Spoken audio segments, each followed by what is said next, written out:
Je vous ai dit que ce sont les Rwandais. Vous voulez que j'exprime cela en quelle langue pour que vous compreniez que ce sont des Rwandais? Ces messieurs ont trouvé trop de miel ici, qu'ils veulent revenir. Ils ne veulent pas quitter ce pays. Ils ont eu donc des Congolais par la corruption, ceci, cela. Ils l'ont fait marier à la sœur de James, à une Tutsi, directement. Il a abandonné sa femme à Kinshasa. Oui, il a abandonné sa femme à Kinshasa avec les enfants. Vous voyez encore le problème avec les Congolais. C'est grave.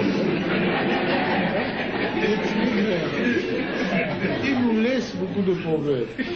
Il est là et maintenant il crie qu'il veut venir. Hein? Bon, le voilà devenu un chef de guerre de la rébellion. Et ils sont allés ramasser tous les autres rebus que vous connaissez. Les Tambo Mwamba,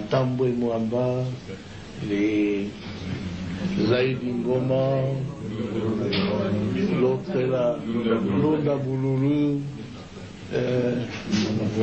Wamba Diawamba. Et vraiment une kermesse de gens, en tout cas, corrompus et inutiles. Pardon, le Bizimakara, qui était mon ministre des Affaires étrangères, que je croyais congolais. Et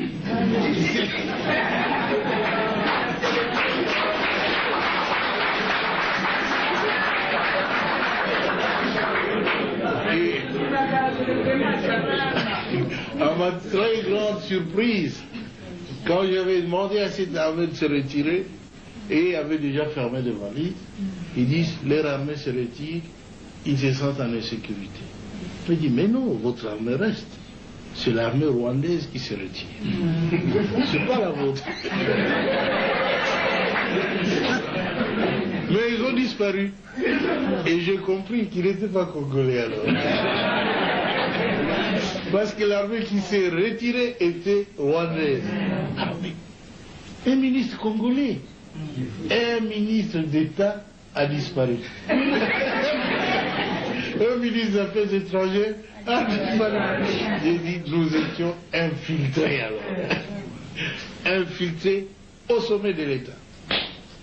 Alors ainsi on aura pu découvrir des documents où Kagame dirigeait ces gens-là, où il complotait pour que les Tutsis prennent la tête de ce grand pays qui n'est pas le leur. Alors ça en est trop, hein.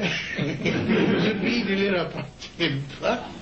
Ils veulent en prendre la tête. Quoi? Mais c'est pas possible, ça a été très grave. On a vu tout ça, si seulement on l'avait su avant, ça aurait été bien. Mais le conflit a éclaté après. Ils tentent le conflit, ceux qui n'ont pas pu réussir avec le coup d'État, qui avait échoué le 2 août. Et maintenant, je le vois en train d'échouer encore. Notre peuple se défend. Je suis très heureux que vous tous ayez pris conscience de la gravité de la situation pour nous mettre tous ensemble, tous les partis politiques confondus, chez nous. Tous les Congolais se sont mis ensemble derrière le gouvernement